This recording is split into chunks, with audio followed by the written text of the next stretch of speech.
Get ready for the Ochelli effect.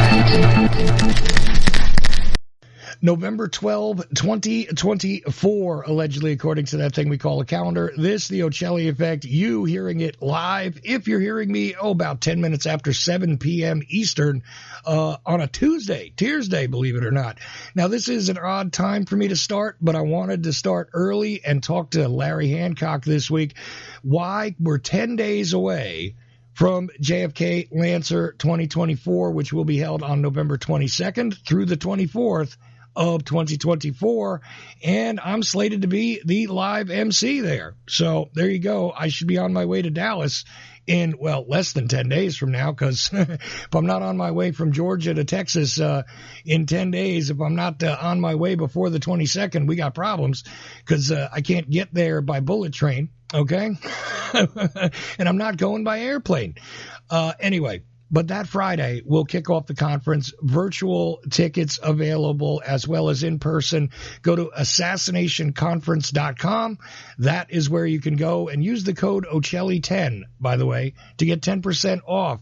Student tickets available. Like I said, virtual, in person, whatever it is you want to do, get that 10% off with the code Ochelli10. Anyways, Larry Hancock is with me. I always say it, but he takes up a lot of space on my bookshelf, and not just taking up space, giving me a lot of information on not just the assassination itself, but today that's what we're going to talk about, and a couple of things that may or may not have happened, depending on what conference, and a couple of the legendary incidents, because, when you get a bunch of people together to do this, there's always some sort of information that is shared that is interesting, amazing. There's always people going over maybe some old material that they might have gotten a new look at. There is always new information coming out because things do get wrenched free from the government. New information, new witnesses come forward, new people start to make statements or publish books, et cetera, et cetera. And, man, it's always a big, huge learning experience, and there are unique occurrences that occur at the conferences. And I think that's part of what we're going to talk about tonight. But before we get there, Larry Hancock, how you doing tonight, sir?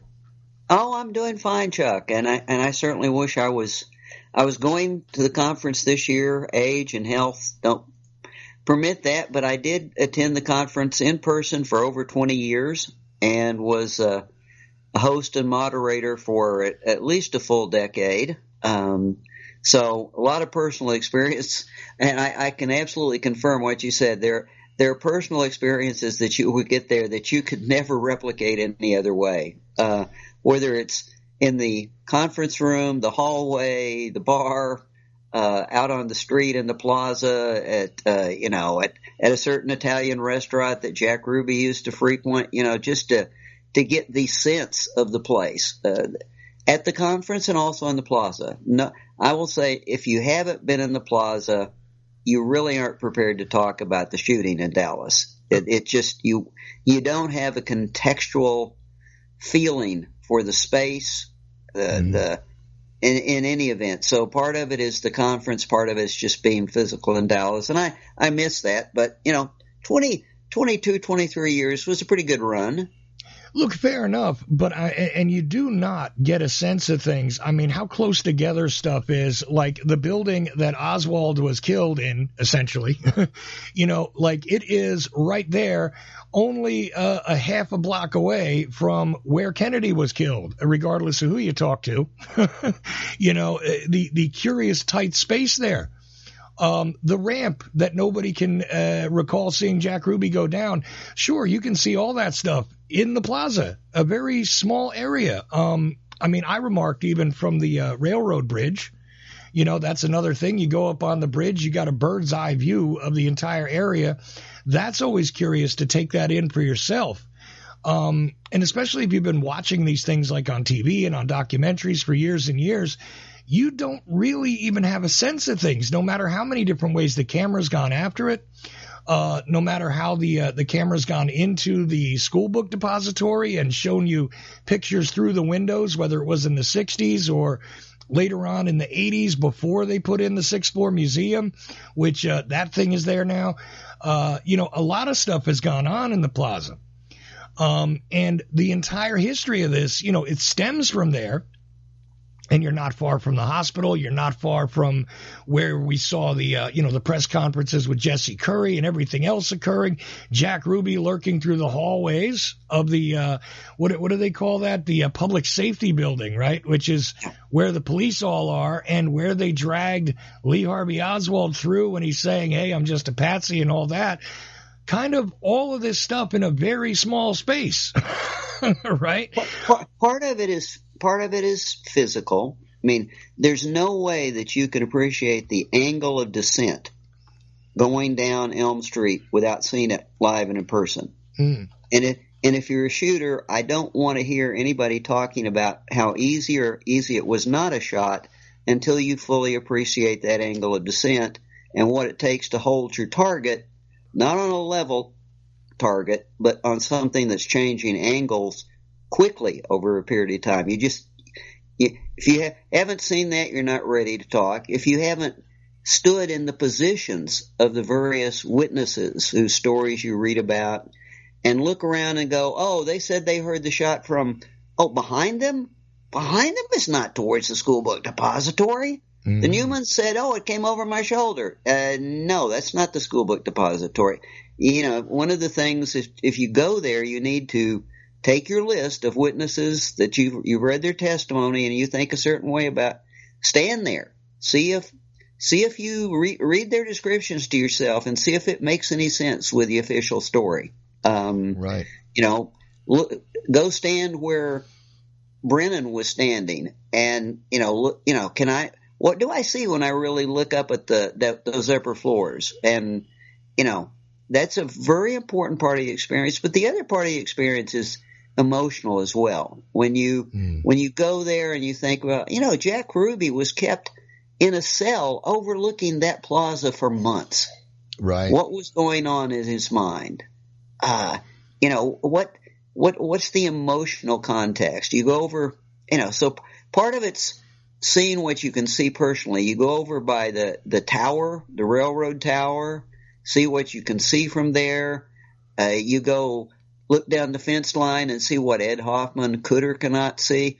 Don't take what anybody wrote about any of that. Go see for yourself. But so there's an emotional element and there's a very, reality check on what you've been reading that you really can only get if you go there in person. Well, right. Even taking a look at cars going down the road and standing where Mary Moorman was with her, one-shot instant camera, okay, is pretty interesting. How she even captured that photo is pretty amazing because the timing is so interesting. And if you take a look at the way the traffic comes by, now granted, it is a motorcade. I mean, all these positions are of interest, whether you go to where S.M. Holland was, where his perch was. And like I said, I appreciate that. And then when you take in some of the accounts combined with what could you see from the particular position that they claim to be in, where were they photographed, by the way, because we do have a lot of photographic evidence now regarding where people were at exactly what point they were at, where the police ended up really quickly. I mean, all of that stuff comes together. Like Brennan was not looking up at the sixth floor window.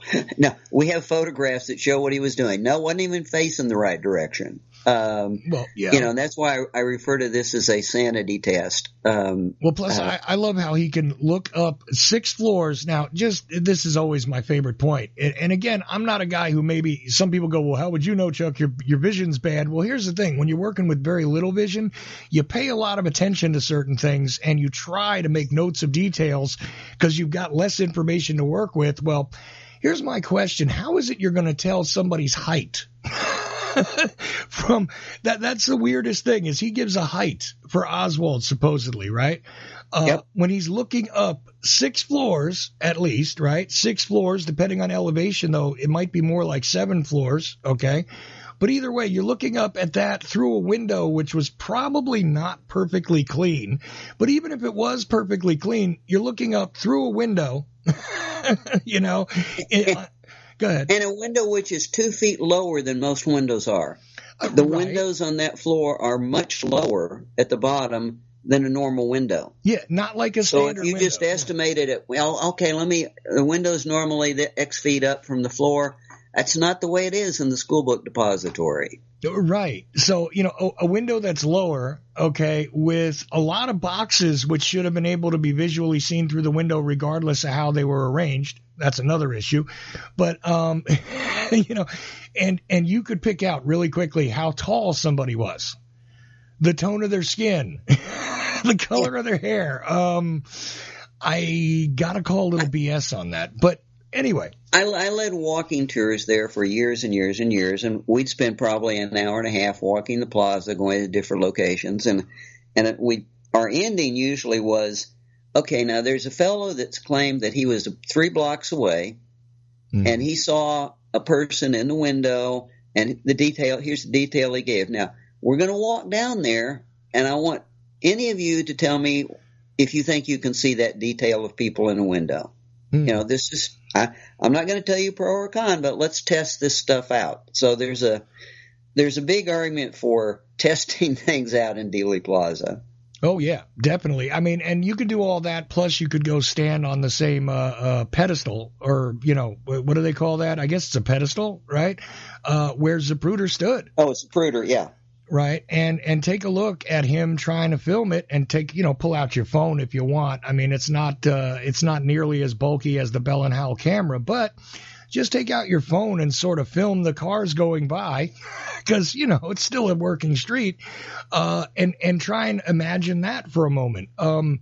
It just puts you in a whole different place. And the conferences in and of themselves, regardless of the fact that you have access to this historically relevant area, which, by the way, I'm definitely going to take some listeners over there. We're going to take a small group over, and, hopefully we'll do that early on Friday. Okay. Now, there's no particular organization for this, but I plan to be up early on Friday, go to the plaza, and be there for a little bit before the conference actually kicks off on Friday, which it'll start with Mike Swanson, by the way, which I think, based on his choice of topic, is going to be very appropriate. But either way, this is going to be interesting. Let's talk about some of the conferences, though, and some interesting things that have occurred. Now, not everybody who's been at every conference has always been my favorite person. I'll be honest with you there and tell you that some people have changed over the years too. But so have many things changed over the years. Let's talk about a couple of the odd occurrences that I kind of think, look, I think it would be great if these things were absolutely captured on film. And of course, you could record certain things going on yourself nowadays. Everybody's got a damn camera in their pocket. So you never know what you might capture in the hallways, at the bookstore, etc., because there are interactions going on everywhere between all kinds of interesting people.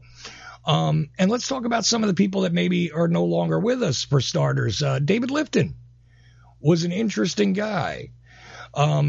And I would say that many, many people in the age group, which is slightly older than mine, always point to Best Evidence as one of the great starting points for their interest in the case.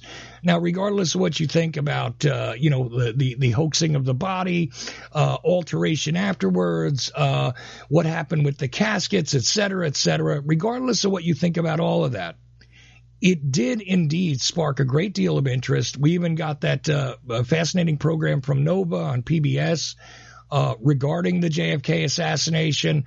It was really big around the 20th anniversary in 1983. It was big. It was released before that, but it was big around then. It was big still around the 25th anniversary, which is when I came into the case. Best Evidence and David Lifton, but he was at some of these Lancer conferences and had some interesting interactions, didn't he, Larry? Yeah, David kind of his interest shifted a little bit over the years. Of course, he started out, it was all very physical, autopsy-oriented, Best Evidence, but he became very interested in Oswald and Oswald's background, Oswald in New Orleans, and at one conference he actually, as I recall, brought along a friend who had been a friend of Lee Harvey Oswald New Orleans in high school, and brought him in, and they were going over some, what do you remember about him, when, what year, kind of a back frame, and someone whose name I won't mention, but is very well known to the assassination community, stood up and said, "That's all a lie." And that's a point in time where you don't want to be the moderator, Chuck. I mean, that's this is called host satisfaction. And this individual in Lifton, confrontational would be an understatement. We're talking about physical. It's sort of like, okay, you need to throw your body in between these two because somebody is going to get ejected. So if I will say, if anyone has the impression that these conferences are kind of all studious and academic and there's no emotional content, you're wrong. Well, yeah, there's a lot to be learned from the interactions of the individual. I'm laughing. The individual that interrupted Lifton and confronted him, Ian, who I won't name, at another years later conference, did something that's totally unacceptable. He was listed to speak. Okay. So he got up and introduced himself. Now, by that time, I was doing the moderation. And got up and introduced himself and said, "Well, yes, I know I'm about to speak about this, but I have this young man who is a security expert, and he needs to tell you all his analysis of the shooting." And the fellow got up and started off, and immediately the tack that he was taking was that Jackie Kennedy was involved in the shooting. Oh boy. She was involved in the conspiracy. And at that point in time, I regret doing this, but I was at the back of the room. I could not believe what I was hearing. And it's like, okay, the crowd is beginning to, getting ready to surge to the stage. And I'm going, I am not going to throw myself up in front of him. I'm not going to, he's going to get whatever he gets. And I just eased out the back door. Oh, wow. Okay. You slinked out the back. Now, is this one of these guys who does the whole Jackie had a little pistol with her and shot him in the head thing? No. She was part of the conspiracy. She actually held him up to be shot. Oh, she held him up to be shot, because you have heard the guys who have said that she had a little pistol in her hand, right? Like the little move you see on the Zapruder film. Of course, then they get into, this is one of the reasons why they had to edit the Zapruder film, is they had to remove her with a pistol. I'm not kidding, by the way. There are people with a straight face who say this, but go ahead. But so that's kind of the worst case, when you have to ask yourself, am I really going to throw myself between the speakers or am I going to throw myself, in front of the speaker in the crowd? And the fellow went on, and actually the audience was just, they moaned, they groaned, they booed a little bit, and just let him continue. And most of them walked out of the room. But that would be one example. The other example of the surprise, and this is, again, as the host, what you always hate, is Jack White, who we all dearly love, lovely man, not necessarily accepting everything he had to say, but very sincere, got up to speak about the Zapruder film. And he had talked about the Zapruder film before and how it had been falsified. So, okay, we want to give everybody their voice. And so he comes up and he said, "Well, I'm going to cede my time to this young man who's going to talk about another copy of this film that he's seen that presents something totally different." And he's from France. And Chuck, that's probably gonna ring a bell with you. Yep. So the guy gets up and spend Jack's time talking about this other version that's held within French intelligence. He's been allowed to view it. Here's what it shows. There is no provenance for any of this. There's no backstory to any of it. And as soon as he stops talking, he leaves. And it's like everybody is like, okay, what do we do now? This became a story for several years as to another copy of the Zapruder film, and it was totally out of the blue. Normally, the vetting of the speakers does require that they have some evidentiary backstory to what they're presenting. This was just totally out of the blue. Again, these are the sorts of things that raise a great hue and cry that it's hard to judge from a distance. if you had been there, seen how that happened, and had tried to interact with the individual and really get some information from him and learned how little there was, which I did, you might have a totally different view than if you had just seen the presentation. But that personal interaction is hard to get away with. Another version of that, Chuck, that I have to relate is early on. I was not the host. I was not a moderator. In the early years that I was attending, I was so eager that I would go sit on the floor in the front row so I was closer to the speaker, okay, because I do not want to miss anything. Right. Well, all right. So it's lunchtime, okay, and it's lunchtime and we're all getting ready to go out and go eat.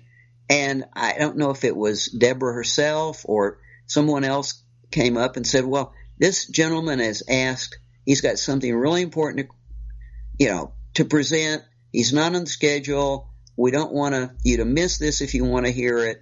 Go have lunch or stay. And he gets up and presents for a full hour. Okay.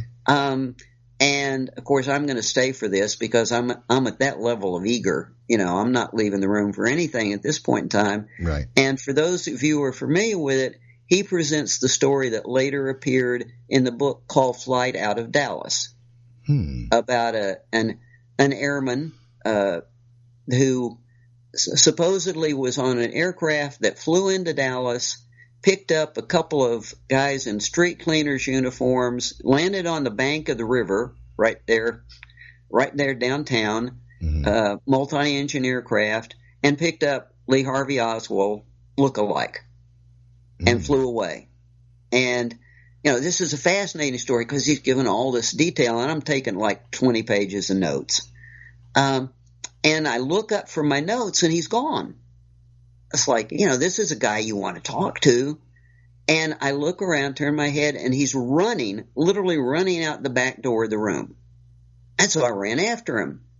And he's literally sprinted down the escalator and out of the hotel. It's like, wow. And, this is a fascinating personal experience. Well, I managed to establish contact with him. I talked to him many, many times over several years. I was trying to get through to this guy who he was representing with this story. He would never let me talk to him. Long story there. I won't go into the book or the issues with the book, but this is just an example of an experience that you might, it's like, wow. But if I had not seen how he behaved, I probably would not have been nearly as skeptical as I was, because he gave all this information, like loads of facts, and then ran out of the room. Well, and that was a strange story anyway, because I remember it got popular for a minute, that story, and there was always this buffer between the person who actually experienced it and the story, right? Where, I think they even presented this on Coast to Coast AM at one point, the flight out of Dallas, right? And it was interesting to a degree, but the story never quite went anywhere. And I'm pretty sure it was supposed to be a guy who was, in the military, was catching a ride somewhere else. And they have these transports that go around to different bases and do this and that. And he's just so happens to be on a flight that picks up the Lee Harvey Oswald lookalike. And it's a wild story, but. And he doesn't get killed, right? I mean, that's one of the immediate questions is we know these guys don't have any, they're not hesitant to murder the president of the United States. So the primary witness that just saw it's conspiracy is going to walk off the plane and just go get on a bus or something and nobody cares. A guy with no clear, the guy has no special clearance that we know of. The guy is not, what I'm saying is it's not like he's cleared to be around sensitive things. And you would think that if the military is involved with this, they might count it as a sensitive thing. Okay. Now, the interesting thing is, as it turned out, one of the reasons after the fact, he got very paranoid about it all because he thought that he was being investigated, that he was under surveillance, and he was actually taken to Washington, D.C. and asked a series of questions. Now, here's the interesting thing. The guy actually was being screened and reviewed for assignment as a logistics staff person for the SR-71 project run by the CIA. Mm-hmm. So, of course, he was being vetted. This is like one of the ultra secret projects in the whole United States CIA military complex. Of course, he was being screened. It had nothing to do. And of course, it's sort of like, well, this is the guy we would pick for a sensitive post at Area 51, which is where he got assigned, by the way.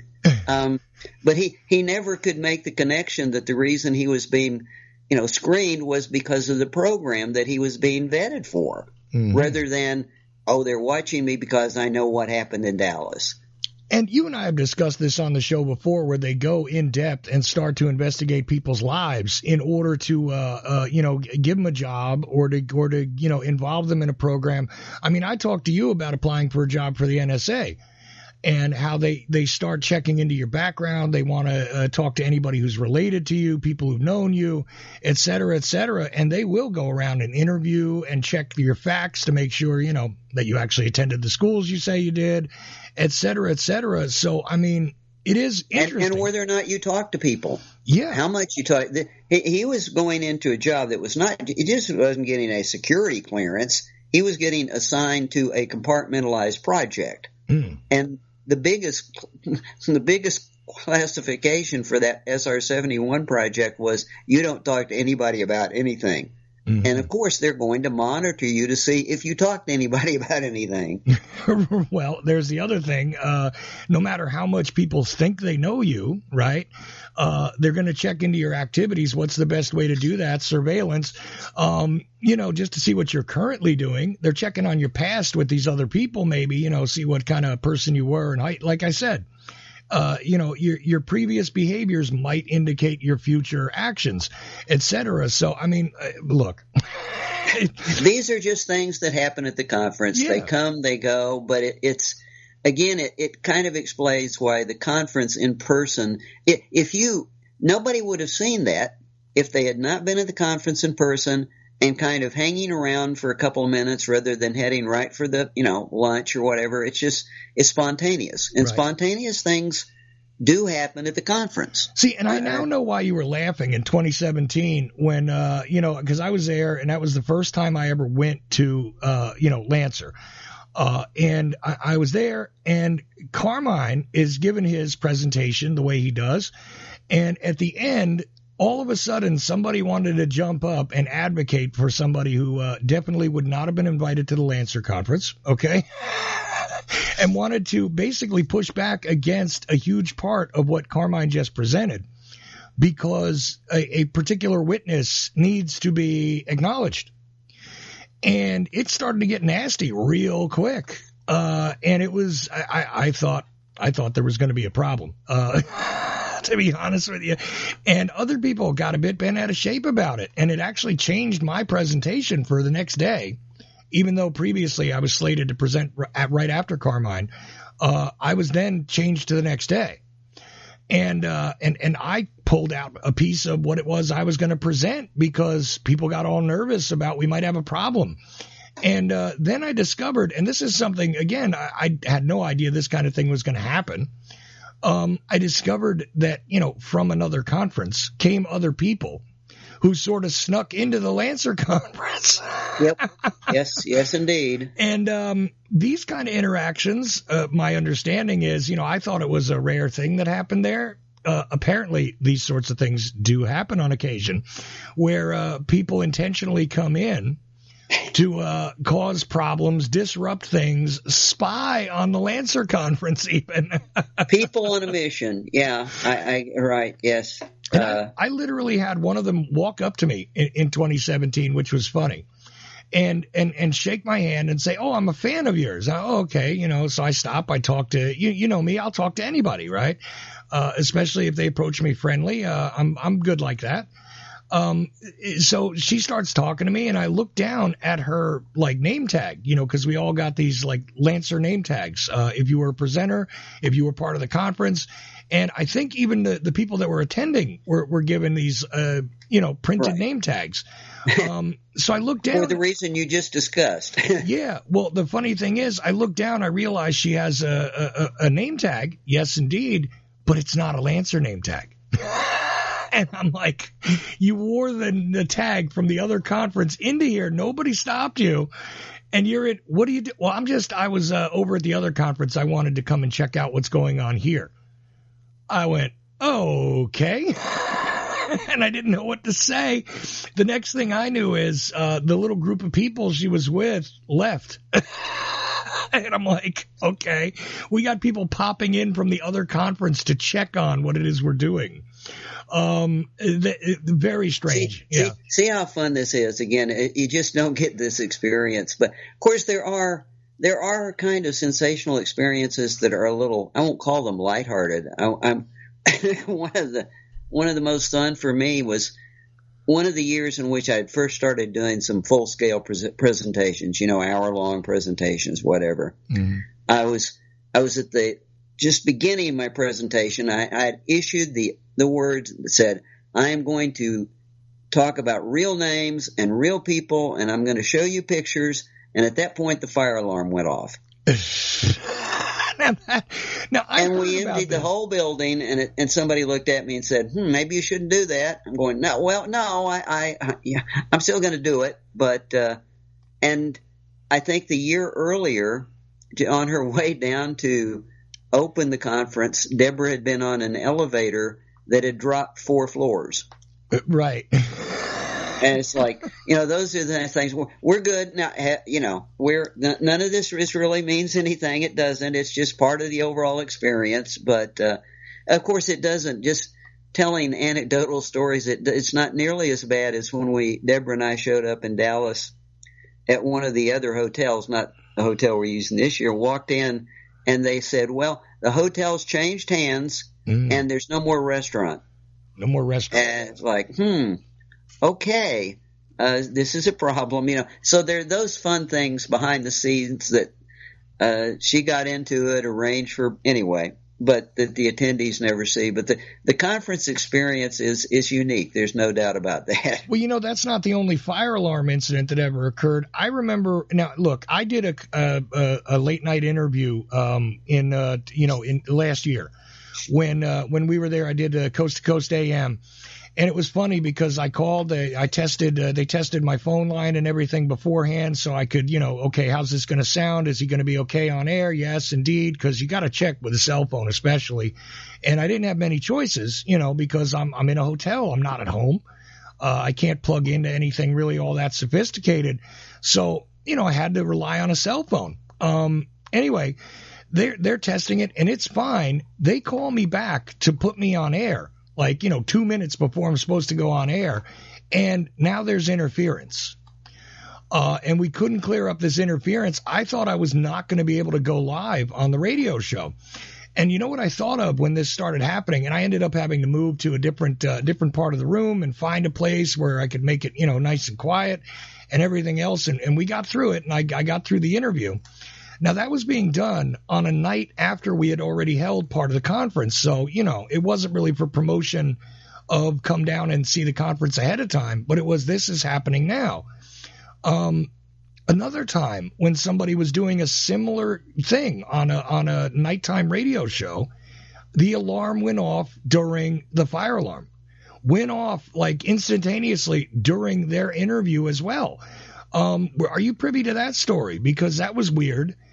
No, it doesn't sound out of character, but I don't recall that particular one. Well, people were pounding on doors telling them to get out of a particular section of the hotel, and it just so happens this is the section where the guy was staying and being interviewed. So he's being told to evacuate from the hotel room while he's on air live. And I can't remember who did. It was somebody who, it's not one of the biggest names or anything, and he didn't really have anything, crazy deep cover to reveal. It wasn't like I'm going out here and I'm revealing some brand new document or something, it wasn't like that. It was just a general sort of, hey, we're holding the conference and this is a point of interest for your radio listeners. And and that guy was being evacuated during the commercial break on the radio show, which it was insanely funny to me. But I've heard these weird stories about the hotels. I could tell a couple of weird stories too. But they're also positive stories, I will say, and they're positive surprises. I remember and we've had to do that. 2 or 3 occasions I did it, that we changed speakers. Mm-hmm. And people agreed to this, but people that were on the schedule and someone shows up. An example of that would be one year when actually we cleared a speaker for a slot, and this guy walks up to the podium. Right. And nobody recognizes him, and nobody knows who he is. But he's in this black kind of ninja suit with a headband black headband tied around his head, and you're going, "Oh Lord, what's going to happen now?" And if you're in the audience, and he gets up and says, "I'm a conspiracy researcher, and I'm John Newman." Okay, and everybody just kind of, what? Fell out of chair, and John goes, "And I've just come back from reviewing all the Mexico City documents, and we have a totally new story that you've never heard, and I've got 500 overhead transparencies to tell it to you." Right. and he did, and it was revolutionary in terms of exposing it. It was the first time we'd ever seen the documents from Mexico City in terms of how headquarters in Mexico City were lying to each other and changing their stories, and how everybody in headquarters was just going ballistic, and he would show the actual teletype message. It's kind of, at some one point the teletype message says, "You have to say things more clearly. We're worried. Get to the point." You could tell how nervous they were at headquarters about what was going on, and it just overwhelmed the audience. I mean, it was an overwhelming presentation. And John was explaining not only that, but how these communications took place. Like, you literally could visualize, all right, you have this machine here, they have to communicate this way to this branch, this is where it goes to, this is where it ends up. And quite honestly, that's during the time period when a lot of us, I believe, learned for the first time how a lot of those communications worked, because this stuff ends up in files, and I think that people didn't understand that. Look, okay, it's a memo, so what does it mean when it's a memo? No clue about exactly how these documents worked, and he was showing us the communications and how they would have taken place, like in the real world, in a time sequence, which was very critical. But so I guess telling that story to show that there are surprises, but there are good surprises. I think another surprise was a year in which there was a person. I talked about introducing people and like blowing away the moderator, but a person whose name nobody really recognized. Deborah and I knew him. He was a good friend of Deborah, researcher from New Orleans, is on the agenda. And he gets up and he does an introduction to a lady. And this was revolutionary because it had to do with Rose Cherami. And the whole story about Rose Cherami and what she said when. And basically, her story was that she had actually personally, because the police officer, the people that know this story know that Cherami was transported by a police officer named Frigé. Frigé, yeah. Okay, and that's all that ever appears. He transported her. Well, she said, "You all don't understand. Even then, police officers were not allowed in Louisiana to transport a female prisoner unassisted. There had to be a chaperone. She was a secretary. She rode in the car with him. Her name shows, yes, she was, when you trace back her name, yeah, she was a secretary, but nobody ever took testimony from her. Nobody ever interviewed her other than that. And she went into a lengthy story about how she had worked with him, verified aspects of the story, and verified Cherami's remarks. Now, here's an interesting thing. You would never have gotten that anywhere but at the conference. Right. She never wrote a book, never been interviewed by anybody else. It's never really entered the data set about Rose Cherami other than at the conference. And that's true of a number of things that have been introduced as data, but the only place you would have gotten them was at the conference. And yeah, they're captured on the conference, CD or, but, you get unique bits and pieces of information there. as we had when we had James Hosty testify and make remarks that he didn't put in his book. Right. And he didn't put anywhere else. And he was responding to questions and talking in person. You know, there's a level of interchange that goes on that just is not necessarily reproduced anywhere else. Well, right. Even the nature with which Bill Wesley Frazier, I mean, he's fairly consistent with that book now. Okay, and has been for the past several years. But even when he showed up at a later conference to just, explain his story, right? We'd all seen it for years, but it was told in a very different way, straight from the horse's mouth, so to speak, at the conference. Plus, people get to ask questions. That changes the way things are. We've seen the children of witnesses come out, including Marita Lorenz's daughter, right? We've seen Rose Jeremy's son, right? Marcades was also. I mean, there's been generations now that have gone. Jerry Patrick Hemme. That has to be one of the. I was going to go there next. I was going to say, if you've never met Jerry Patrick Hemme and you just see his remarks online and that sort of thing, it's hard to appreciate his presence. Jerry was an intimidating individual, but again, this was a fascinating. He agreed to come, and some of the researchers from Miami came who had knew him and talking with him. And in essence, Jerry's story was going to be about how his Interpen group had been invited to provide security for JFK when he came to Miami in October of 1963. Okay, so this is Jerry's story. And when Jerry tells a story, it's this is like the big guy in the bar telling the story, like a Jim Croce song. You don't spit in this guy's, whatever. And one of our older researchers from Miami, who had brought Jerry, got up and did a whole set of visuals from the arrival of JFK at the airport, full panoramic views. You can see everybody is around. None of Heming's people are there. Okay? And he turns and goes, "So where were you, Jerry?" Now, if you want a fascinating moment, that was a fascinating moment. Jerry just kind of stonewalled. It's sort of like, well, they did. We were covert. We were providing security. Nobody saw us. Yeah, okay, got it. Right. Well, and here's the thing. Heming is a fascinating character. I mean, if you just go and do, and I just decided to do this just for fun, just go do a quick internet search, right? To actually meet a guy who can be described in this way, okay?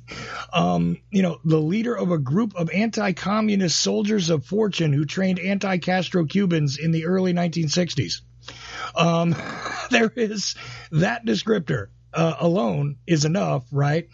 The people that he ran across, depending on whether you believe every story or not, is remarkable. But also the idea that this guy started a church. What was it called? The Society of the Discordian. I'm sorry. Well, no, that was different. But actually, he and Frank Sturgis together started a church, and then they started a benevolent society to do collections to support the community. And it's like, well, okay, not the two guys I've necessarily seen that. Could I see their paperwork? It's I will say, to just relate another anecdote from the conference. Sometimes things happen totally outside the room. Okay. And this is something you can take advantage of.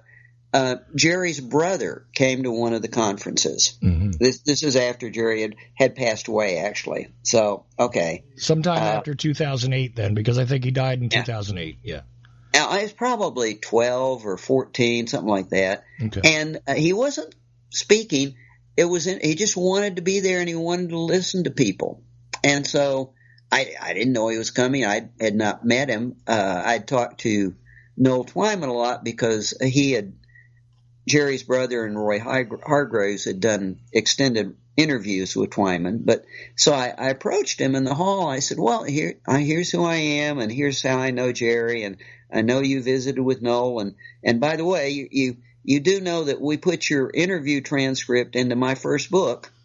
And he said, yeah, I know. And I said, and you know that you threatened Noel so much that Noel made me take it out of the second edition. And he said, well, we really didn't mean to do that. It's like, okay. And this guy is about Hemming's size, so he's twice my size anyway. So, okay. All right. So good. I don't need to be intimidated. But then what he went on to do was make a very kind of important comment that just helped me with my understanding. He said, now what I want to tell you is Jerry knew a lot of people who had done a lot of things. Mm-hmm. And Jerry determined early on that he had to mix his information because people might have thought that he was a threat to them. So Jerry intentionally said true things and untrue things. And he did it very consistently so he would never be a credible source. I'm going, Jerry Hemming's brother is telling me he'd made himself not to be a credible source, to not put himself at risk. Now, that's really interesting. That's a hallway conversation only. He intentionally discredited himself for his own protection. I mean, is that about what I'm meant to take from that? That's absolutely it. So that people think about the Roselli story. Right. Roselli was safe up until the point that people began to suspect that he was actually revealing too much. Mm-hmm. I think Hemming was smart enough to go, he had told Noel Twyman that he was aware of the conspiracy and that he chose not to, quote unquote, get on that train, which suggests that he had dangerous information. But how do you handle that? People know you have that information. It's not like this flight out of Dallas guy who gets away. If people like Roselli gets killed, there are people that might be at risk. David Morales dies mysteriously. Mm-hmm. So Hemming just thought it was safer to not be someone that anyone would want to call to offer testimony. Look, I understand on the one hand, but on the other hand, it's just a wild story too. It is, and who knows? But again, having seen the fact that Jerry did offer different information to different people, mm-hmm. if you were Joan Mellon, for example, right. You would get to be very skeptical about, did I get fed information? What's true and what's false? And I think that's pretty much a Hemming MO. He was a combination of true and false, and he was, from my personal encounters with him, he was an extremely bright individual. I determined early on that Hemming was a lot brighter and a lot quicker than I was. And the thought that I was ever going to get anything out of him directly or take him anywhere I wanted to go, I was just out of my mind. He was a really bright guy. Well, you might disagree with me on this, Larry, but I would always suggest that people look at Adam Gorightly's work on him because it is taken with many grains of salt, let's say, and with a different attitude. You familiar with Adam Gorightly? No, I can't say that I am. All right. I would suggest that you look that up and take a look at his treatment of Hemming because although it does inform us about a great many things that Hemming allegedly informed us about, it's an interesting treatment that, a lot of people in the assassination community didn't take too seriously, but others did. And it's really fascinating because I think it actually sticks with the spirit of what Hemming was doing himself, for the most part. And, Adam Gorightly's a weird sort of writer, by the way. And I will have to say that I always took Hemming very seriously. Mm-hmm. It's just that I determined that I didn't think I could do anything with him.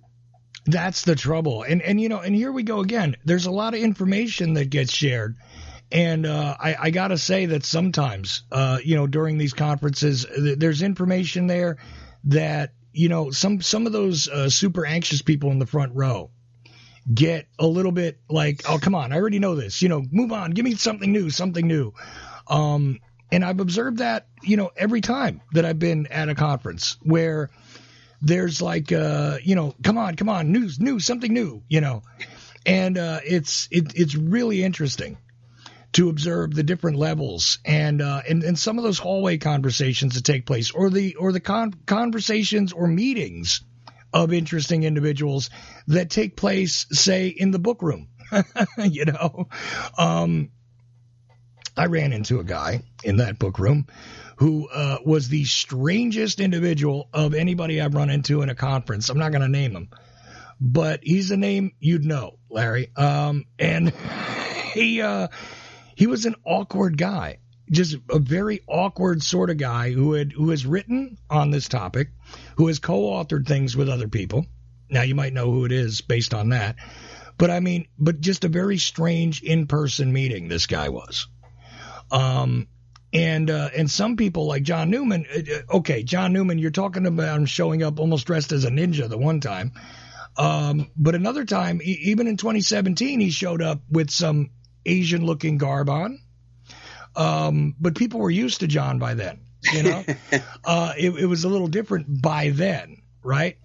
Because, John had shown us many different things, and John always goes into some very, very densely populated documentary information, right? So you got all that stuff. And then you've got other people that lay out some of the very basic information and really give us, a refresher course on stuff that we already studied, and then try and take it into a new direction. And I say there's a variety of this all the way across the board. And it's interesting because we got some of these younger people that are going to be talking about photographic evidence again.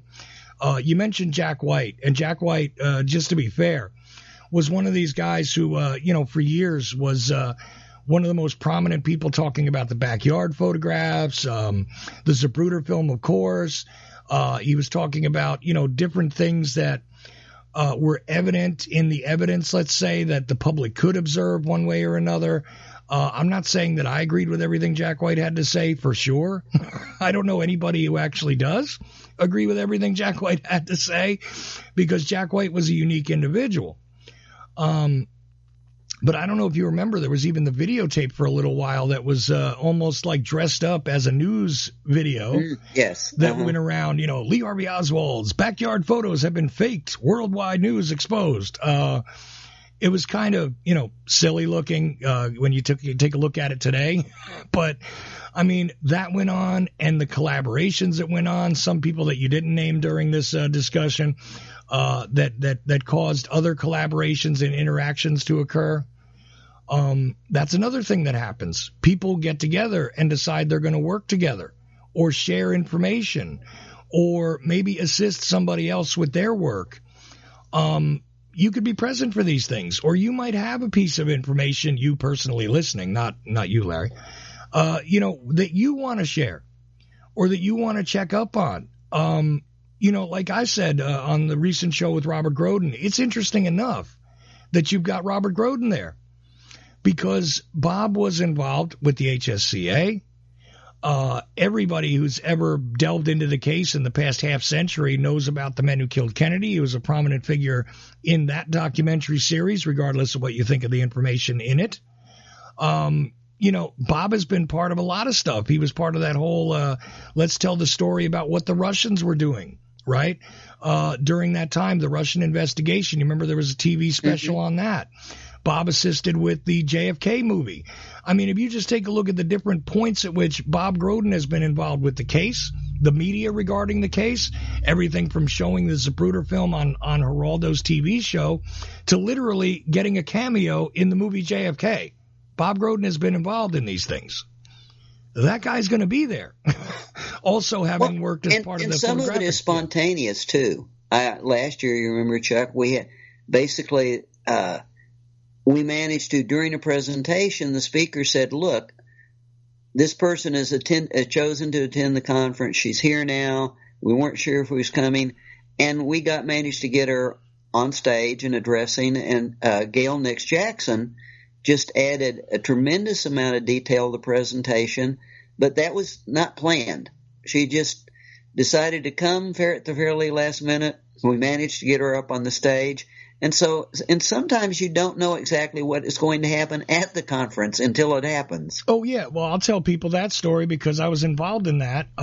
Gail showed up the first day just to kind of poke her head in and say hi. Because she knew, a couple of us that had done podcasts with her and this and that about the Missing Nix film, right? And she wound up talking to everybody and saying, I've got this piece of information, that, some of us behind the scenes, And we said, well, you know what? We were going to do a panel about some of the things you're talking about, Gail. And we'd love to have you be part of it. And, you know, you don't, we kind of pitched it to her as you don't have to do much, but if you want to bring up some of this, you know, stuff that you've been able to research that you haven't put in a book yet, if you want to offer your books here, I mean, come on and join us. Now, she was not scheduled, was not planned. I don't even think anybody was certain that she was going to poke her head in and say hi that year. And the next thing you know is we're setting up a special panel, which you wound up participating in. We put Larry up there. We put Doug Campbell up there. And I was moved off of the panel. I personally volunteered to be moved off of the panel because we ran out of microphones. That's a true story. And we put Gail there. And next thing I know is, look, and I love you, Gail. You know that. But the thing is, you dominated the panel. And she presented for about an hour information that nobody else has actually researched. Nobody else has dug into as deeply as she has yet that I know of, regarding a whole bunch of ancillary figures that are sort of tangentially connected to stuff like the Walker shooting. Okay.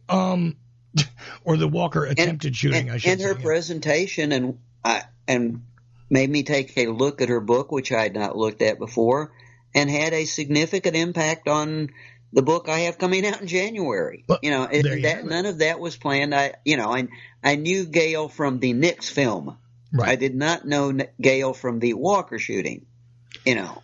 Well, so exactly. Like I said, I have done podcasts. I've done multiple podcasts with her in the past about the Nix film and the search for it and the attempt to recover it. And, you know, that we also know there's actively legal action against the government to try and, you know, et cetera, et cetera.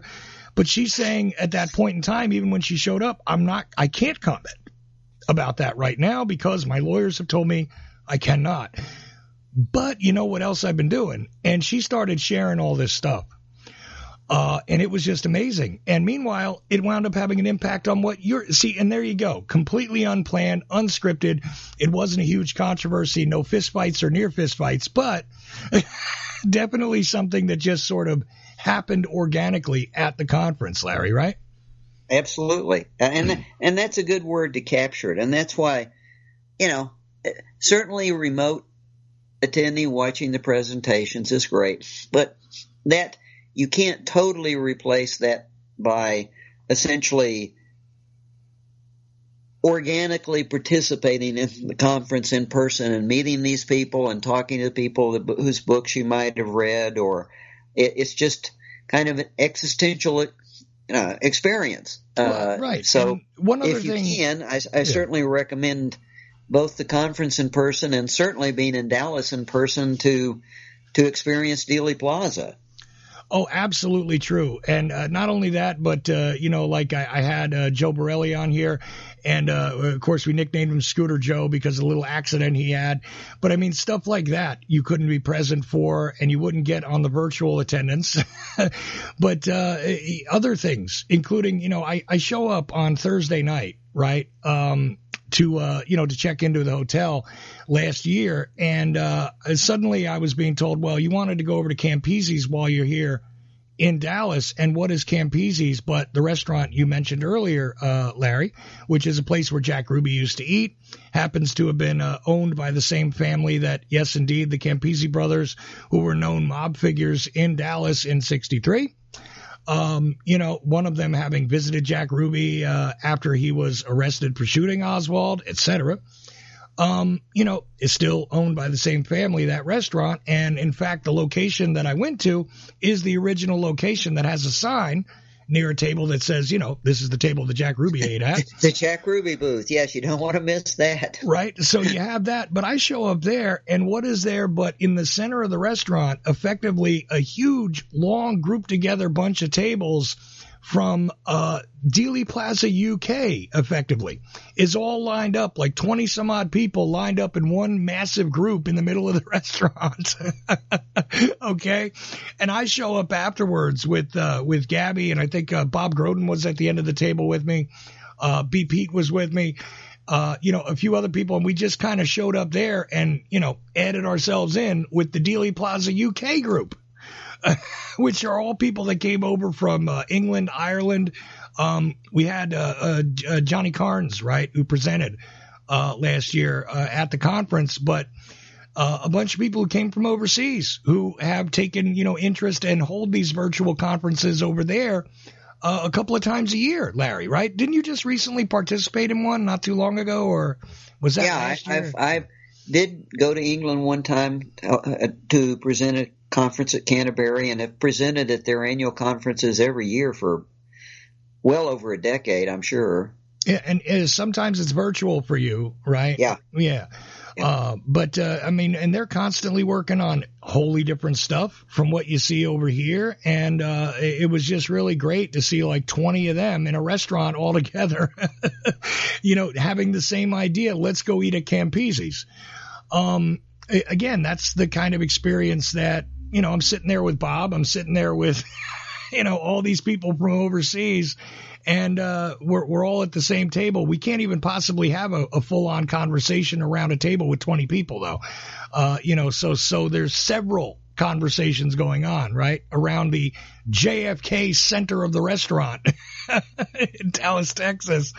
Actually, wait a minute. Campese's, is that just outside of Dallas, or I always forget it's outside. This. It's west of down. There is a Campese's downtown, but the other one is out more towards the old airport, so you have to drive a ways to get there. Yeah, it's outside of downtown. The one that's outside of downtown is the original location, though, right? Correct, yeah. Okay, so that's the one. See, I don't drive, so I don't know these things, but I got a ride over there, and there we are at the original Campese's restaurant. But like I said, who knows who you might run into if you had gone there the next day or the next night or the next lunchtime. Who knows, right? It's just really interesting. Not only that, but occasionally there's little meetings at the bars, whether it's the hotel bar or it's, the one that's just down the street that everybody starts talking about. Hey, this is a good place to go, and all of a sudden a group of people you wouldn't even expect to be together are together at a booth or a table or just happen to be sitting at a bar. The strangest combinations of people, indeed.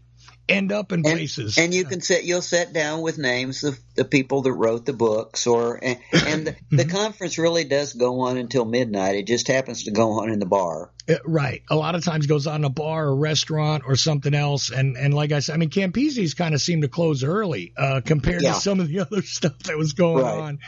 And even when there's also other meetings now. Here's one you don't know about, Larry, but always there ends up being a smoking section, let's call it. Okay. So the guys that are going to vape and smoke all end up in the same place. And you'd be rather interested to see if you're, somebody who vapes or smokes. Again, I'm not suggesting it as a home game for anybody, but I happen to be a smoker. So I'm privy to this. The weirdest groups of people end up in that smoking section. And if you're going out to get a cigarette, you could run into 3-4 people that either they're podcasters you listen to, or they're guys who have done films, or they're guys who have YouTube channels, et cetera, et cetera. They're the Chokeholds guys. They're the guys you heard on Coast to Coast AM. You won't find Larry Hancock in the smoking section, especially not this year. No, I'd be in the bar. But Larry, you could have found in the bar, not this year. But yeah, unfortunately, but I really hope that you get a good handle on the Facebook group, which should be live during the conference, as far as I know, and a few other things like that. The virtual attendance ought to be interesting. But of course, if you can figure a way to attend it there live, I would suggest it, because you're guaranteed this. It will be unique. And you will run into people, especially if you're well steeped in the literature, if you're well familiar with films, with podcasts, with other media that's been created, et cetera, surrounding the case. You're going to run into some of those people. And sometimes they're just attendees even. I've seen people attend that are interesting. Correct. Like Pat Spear, I have not seen him do a presentation live, but I've run into him a few times in Dallas, right?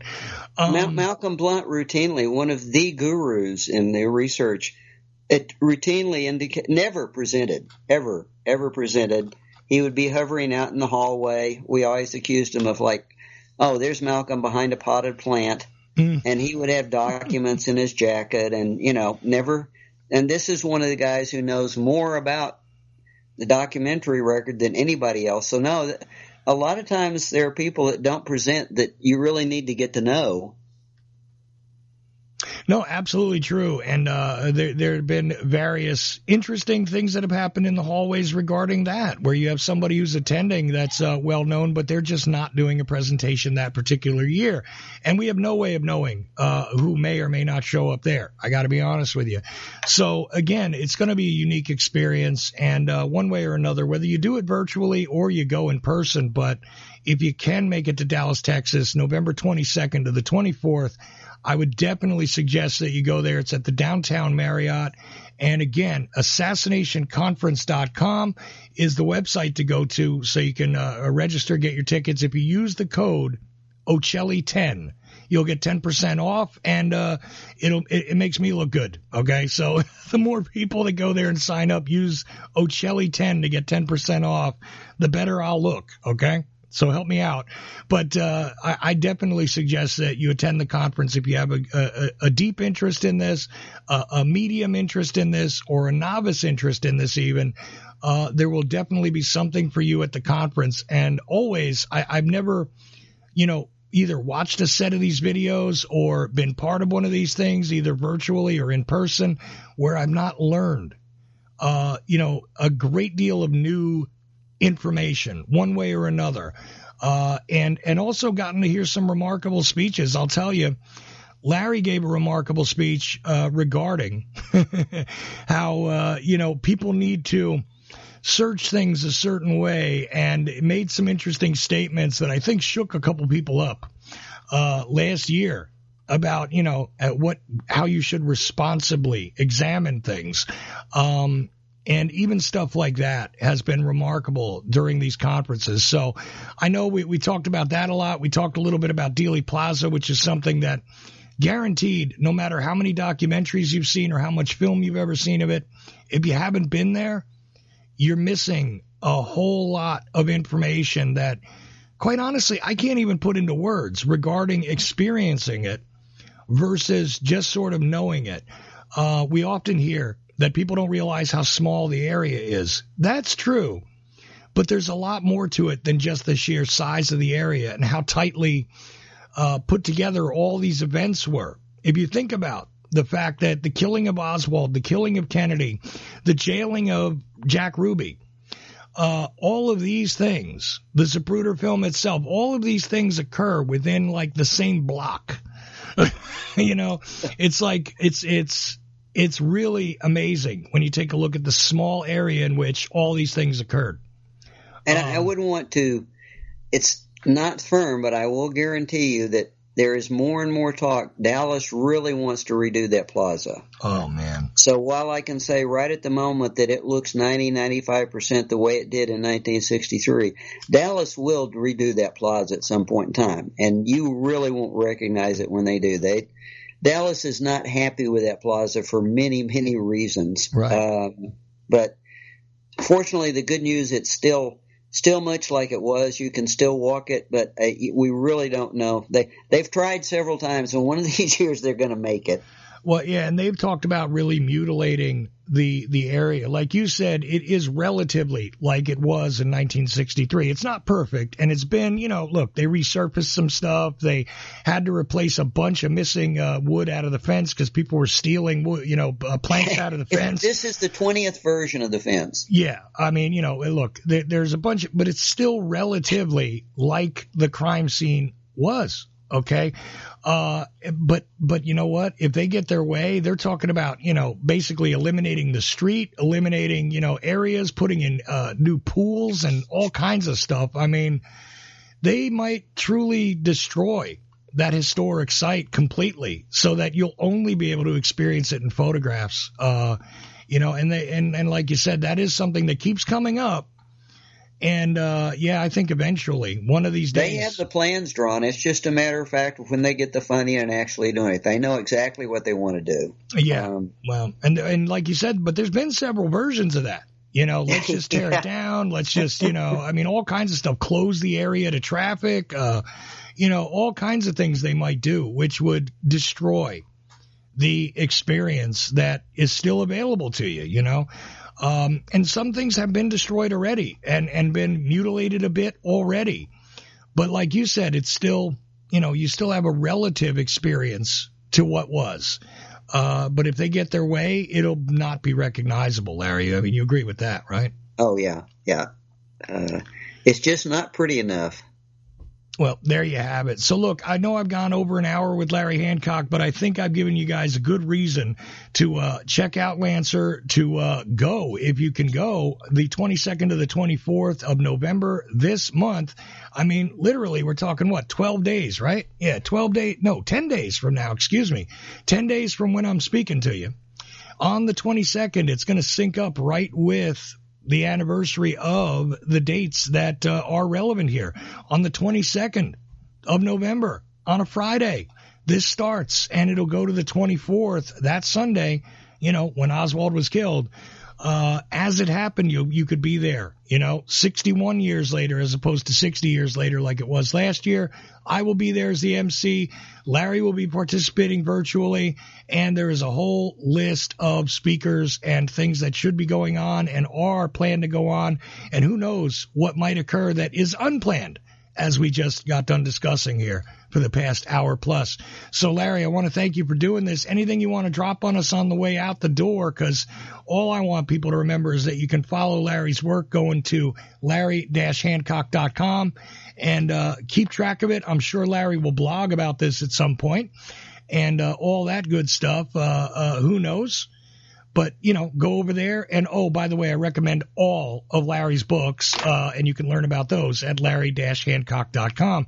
Anything you want to drop on us on your way out, Larry? No, just wish I could be there. I guess the only one thing I would add, if people haven't taken a look at the virtual side of the conference, is I know there has always been a problem for some people getting there. And if you can't get there, one of the advantages today that you have of the virtual viewing that we never had before when we just recorded the conferences and put them on CDs is if you do sign up for the virtual viewing, the conference, all the presentation content is available for you for, the end of January, for a period of time. So you can come listen to it at your discretion if you had to be at work on Friday or whatever. So that's one great advantage, is it's archived in a way that we never had before. Yeah, you can always, and here's the other trick, you can take it and download it and have copies for yourself. I think there's a slightly different charge, so you're able to download, but whatever it is, it's worth it. And you could watch them on demand just like you watch anything else, and even keep copies for yourself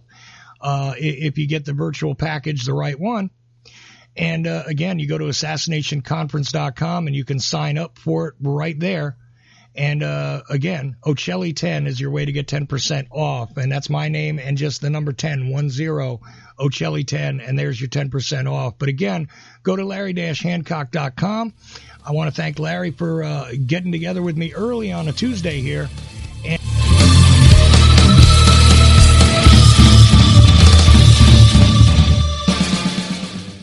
Ochelli.com. Yo, this is Doug Campbell, host of the Dallas Action Podcast presented by Wall Street Window. And you are listening to the Ochelli Effect, revelation through conversation. In Denial, Secret Wars with Airstrikes and Tanks by Larry Hancock. Secret wars became a staple of U.S. covert operations and are still happening today. Larry Hancock's book, In Denial, rips the cover off many of them. Using new files, it exposes things about the Bay of Pigs that no one has ever written about before. It shows why it really failed and why the United States did not learn from it.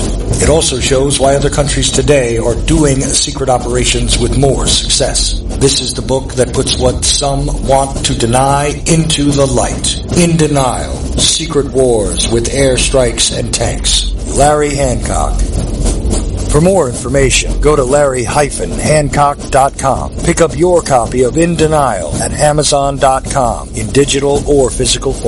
The views expressed by callers, co-hosts, or anyone else who happens to get on the air at Ochelli.com do not necessarily reflect the views of Ochelli.com or Chuck Ochelli, and we are not responsible for any stupidity which might ensue. Thank you. Do you like history, real history, that you were never taught in schools. Why? The Vietnam War, Nuclear Bombs and Nation Building in Southeast Asia. By author Mike Swanson, with new documentation never seen before. That'll open your eyes to events that led up to this. Why? The Vietnam War, Nuclear Bombs and Nation Building in Southeast Asia, 1945 through 1961. Get your copy today at Amazon.com. Why? The Vietnam War, by author Mike Swanson. This is James Corbett of CorbettReport.com, and you're listening to The Ochelli Effect at Ochelli.com. Nuclear holocaust. You know what uranium is, right?